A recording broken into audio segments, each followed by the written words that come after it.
You probably think your heart pushes blood through your body the way your hand might physically push a tennis ball across a table. Right, like you just give it a shove. Yeah, exactly. Like you squeeze and it moves. It is a very, intuitive mental image. Oh, absolutely. It is also completely wrong. The heart isn't just shoving fluid down a pipe. It is doing something far more elegant and honestly a lot more complicated. It really is. Today, we are taking you on a journey through the literal lifeblood of anatomy and physiology. Oh. We're looking at the actual physics of how our bodies push blood around. And to do that, we're going to travel from some honestly, truly baffling ancient Roman medical misconceptions. They are so wild. They really are. From that all the way to the exact mathematical equations that are keeping you alive and functioning right at this very second. And to understand why this system works the way it does, we've pulled together a fascinating stack of material for you. We've got everything from ancient medical history journals to, modern cardiovascular fluid dynamics textbooks. A broad range of sources. Yeah, and our mission today for this deep dive is to extract the actual physics of blood flow. It's a story of pressure, of vascular resistance, and of some truly microscopic plumbing. Exactly. We're going to look at how blood actually moves, why it moves the way it does, and what happens when the whole system breaks down. Okay, let's unpack this. Let's do it. Because before we can even begin to understand the math of how blood flows, we really need to understand the shape of the system itself, right? Right, the basic architecture. Yeah, and for over 1,000 years, the most brilliant medical minds on Earth got this disastrously, almost comedically wrong. They really did. For a very long time, the prevailing medical wisdom was based entirely on the Galenic model. Right. That's named after the 2nd century Roman physician Galen. And in Galen's view, blood didn't circulate at all. Like zero circulation. None. There was no loop. He actually believed that blood was continuously manufactured in the liver from the food you digested. Almost like a factory, just churning it out. Yeah. Exactly like a factory. And from that liver factory, this blood sort of ebbed and flowed out through the veins to nourish your tissues, or was simply used up. Just consumed entirely. Yeah, consumed. And Galen also thought there was a totally separate blood supply that somehow seeped through these invisible hypothetical pores in the center of the heart. Wait, invisible pores? Yep. And it's supposedly mixed with air from the lungs and became this mystical, vital spirit in your arteries. Okay, so in this model, the body is basically functioning like a car burning gas. That's a good way to look at it. You put fuel in, the liver turns it into blood, the body burns it for energy, and then it's just gone. You just have to keep making more and more of it. That was the idea, yeah. It is wild to think that this was the absolute medical dogma for, 1,400 years?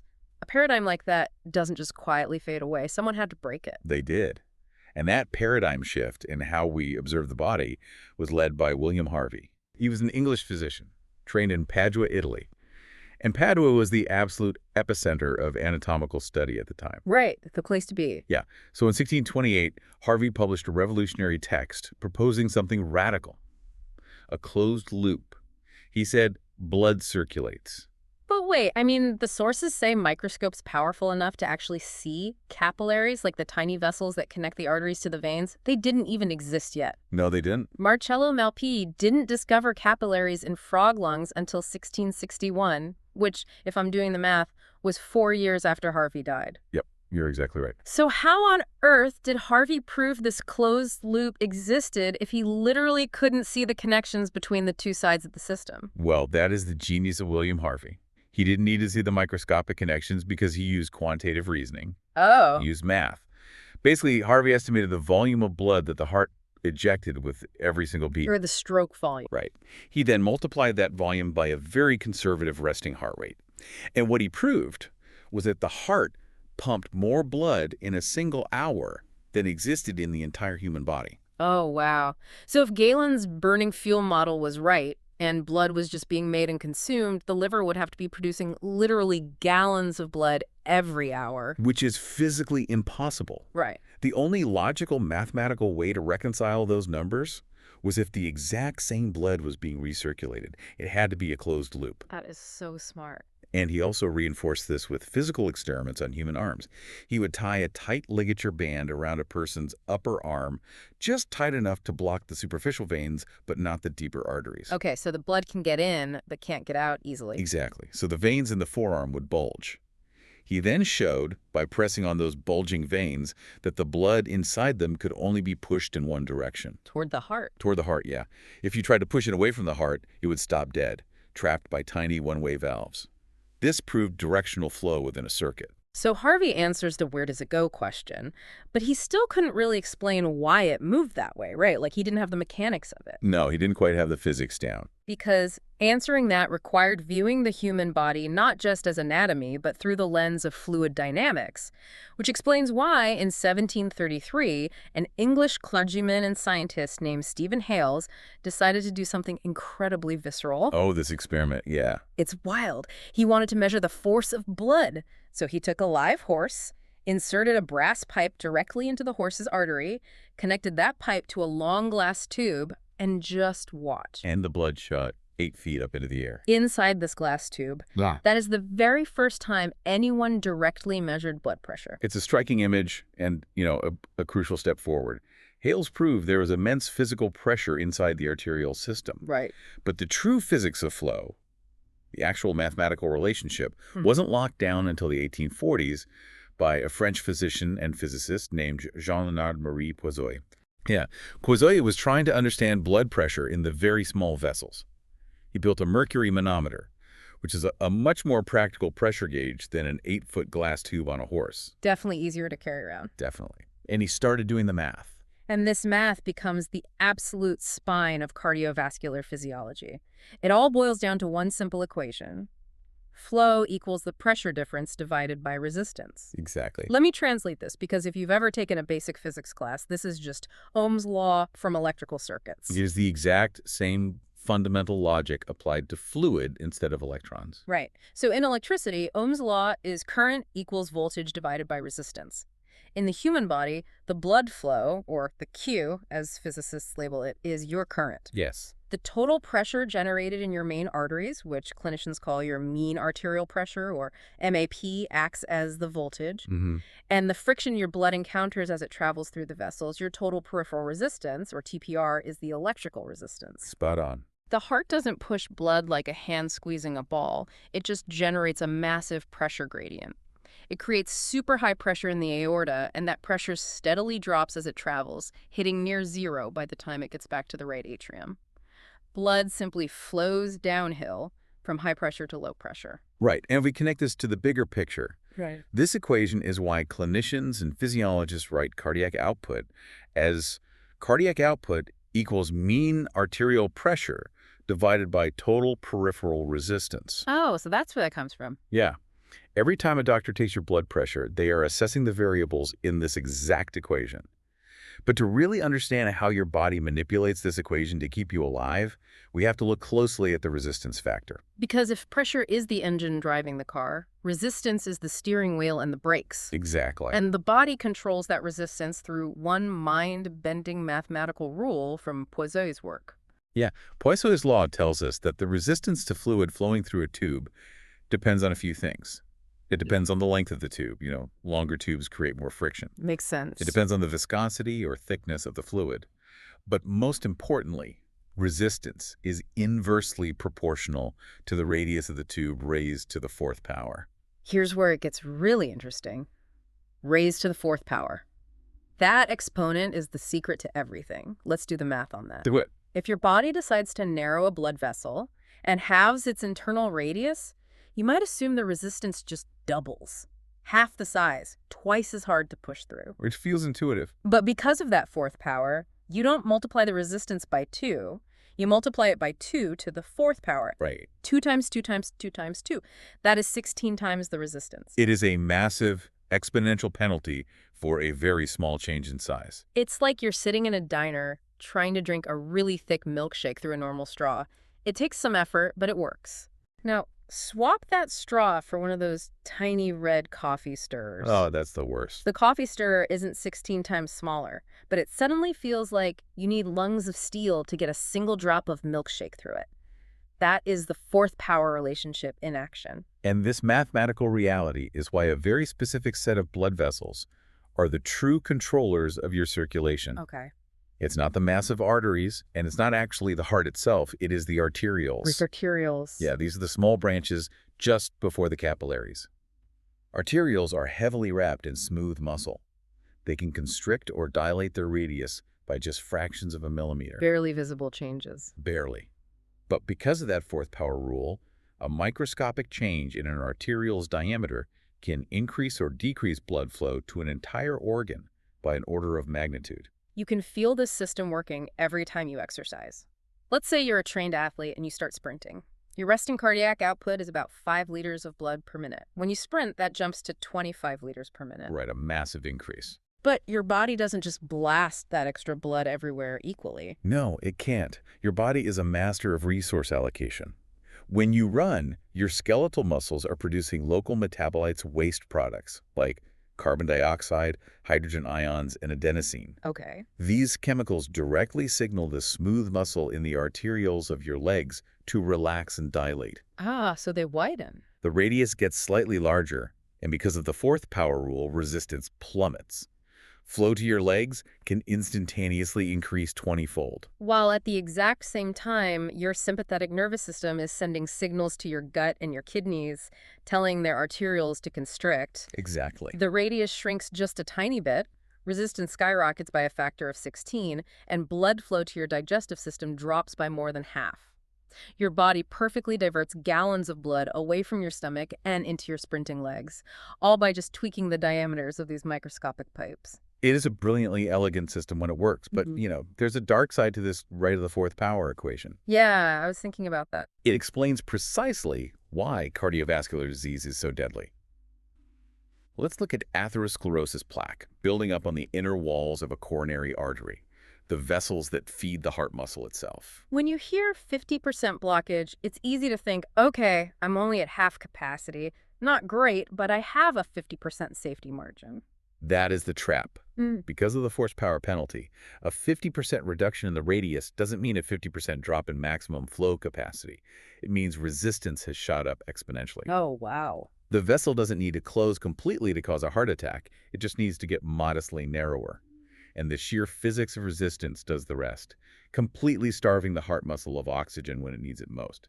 So if small vessels create this massive exponential resistance, what happens when the blood finally hits the absolute smallest vessels in the entire body? The capillaries. Right. My instinct would be that because capillaries are the absolute narrowest point in the system, the blood would shoot through them the fastest. It's the garden hose effect. Right. Like when you put your thumb over the end of a hose, making the opening smaller, the water sprays out way faster.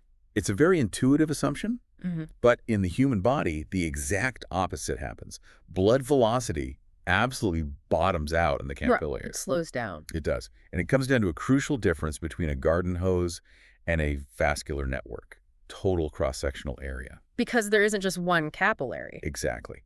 Consider the aorta, the massive vessel leaving your heart. It's a single tube, about 2.5 centimeters across. Okay. Now picture your capillaries.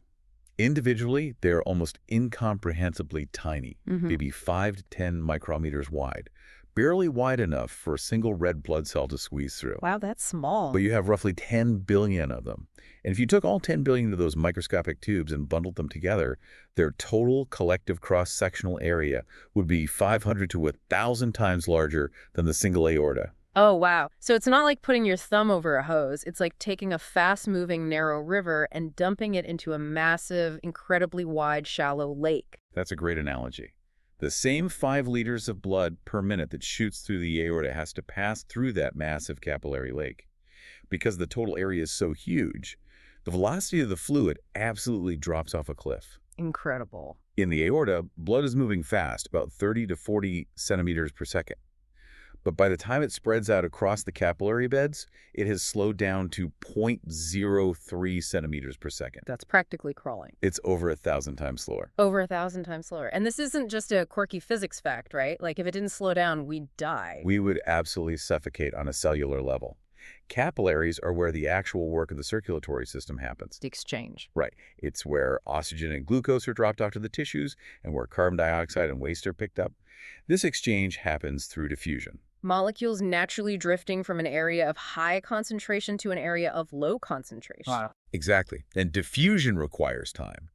If blood blasted through your capillaries at aortic speeds, it would be gone before the oxygen molecules even had a chance to drift across the vessel wall. So what does this all mean? It means understanding this system, the pressure, the resistance, the velocity, is literally a matter of life and death. And history proves exactly what happens when doctors get the anatomy right, but the physiology entirely wrong.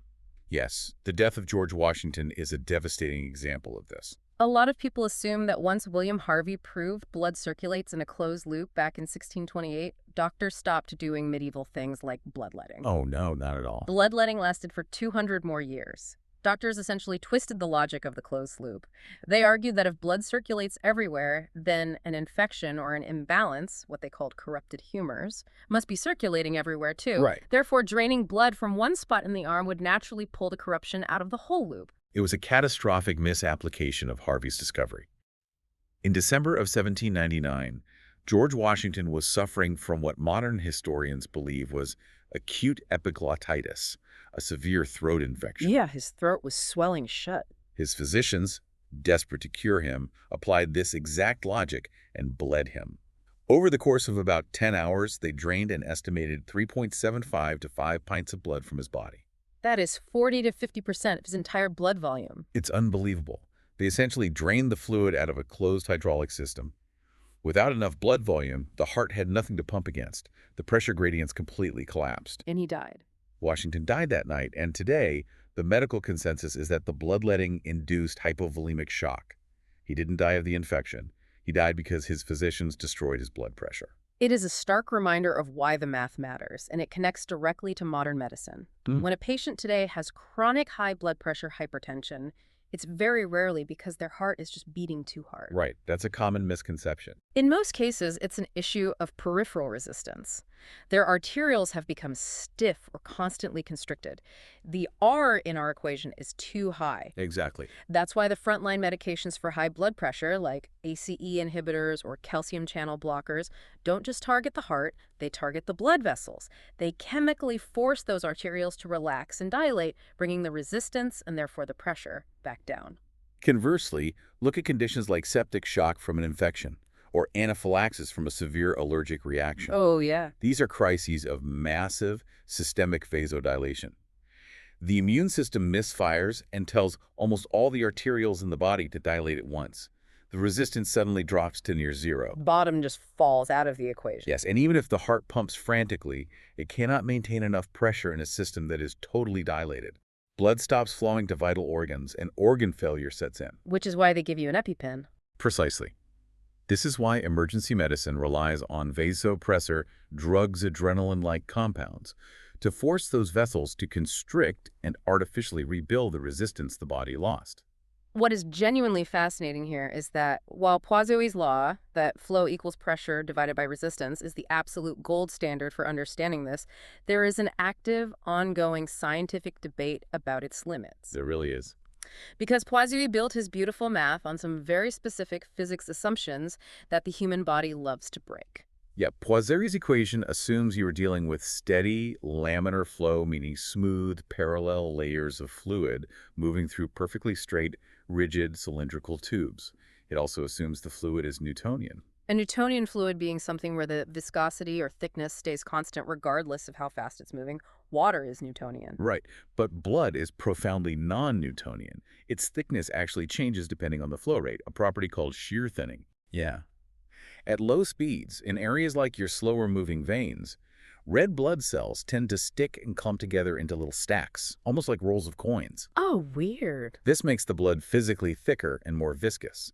But at high speeds in your fast-moving arteries, those same red blood cells align perfectly and slide past each other aerodynamically, making the blood effectively thinner. That is so cool. Furthermore, our blood vessels are not rigid glass tubes. They are elastic living tissue. They stretch, they curve, they branch, and the flow isn't a steady stream. It violently pulses with every single heartbeat. And because of all that elasticity and branching, it's not always smooth laminar flow either. Sometimes it gets chaotic. And this turbulence isn't just a theoretical physics problem. It's governed by something called the Reynolds number. Right, which compares the momentum of the fluid pushing forward against its own internal stickiness. Exactly. When blood flow becomes turbulent, maybe because it's moving too fast or because it hits a narrow, diseased heart valve, it swirls and physically vibrates the surrounding tissue. This is exactly what creates an audible heart murmur. It is. When a doctor places a stethoscope on your chest and hears a whoosh sound instead of a crisp heartbeat, they are literally listening to turbulent flow. And what's fascinating here is that concept of turbulence is also the entire basis for how a standard blood pressure cuff works. Oh, really? Yeah. When a nurse inflates the cuff around your arm, they squeeze the artery completely shut. As they slowly release the pressure, there is a distinct moment where the artery is just barely cracked open. Okay, I can picture that. The blood jets through that tiny, restricted opening at incredibly high speed, creating massive turbulence. This creates a rhythmic, thumping noise inside the arm, which are called Kirchhoff sounds. Ah, so that's what they're listening for. Exactly. Mhm. The nurse listens for this thump with a stethoscope. As soon as the cuff pressure drops enough that the artery opens fully, the flow becomes smooth and laminar again, and the sound completely vanishes. Wow. So while Poiseuille's law is a brilliant baseline to understand the forces at play, the day-to-day reality of cardiovascular physiology is much messier and much more dynamic. Which brings us to the end of our journey today.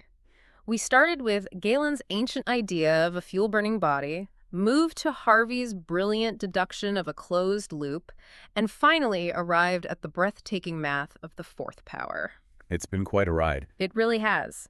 That invisible physics is what allows your... That is your baroreceptor reflex, the tiny pressure sensors in your neck. Just being a fraction of a second, too slow to communicate with your brain, and constrict the blood vessels in your legs. lag time. Yeah. Gravity pulls the blood down, vascular resistance doesn't increase fast enough to compensate, your overall pressure drops, and your brain briefly complains about the lack of flow. It's all just plumbing and physics. But I want to leave you with one final thought to mull over. When human engineers design plumbing for a city, they rely on fixed, rigid formulas. They lay down iron and PVC pipes of specific, unchangeable diameters, and they just use bigger and bigger pumps to force the water where it needs to go. Which works for a city, sure. Right, but your body doesn't do that. You are operating a continuously pulsating, closed-loop network filled with a living, non-Newtonian fluid, driven by a system that actively changes its own pipe diameters second by second, beat by beat, to perfectly match your metabolic needs. It's incredible. We use Poiseuille's law as a way to approximate it, to try and understand the pressure and the resistance. But the truth is, the internal plumbing keeping you alive right now is vastly more sophisticated and more beautifully responsive than any machine a human being has ever built. That's perfectly said. So the next time you feel your pulse, don't just think of a hand pushing a ball. Think of the pressure, the resistance, and the incredible dynamic math happening inside you right now. Thanks for joining us on this deep dive. Keep questioning the world around you, and we'll see you next time.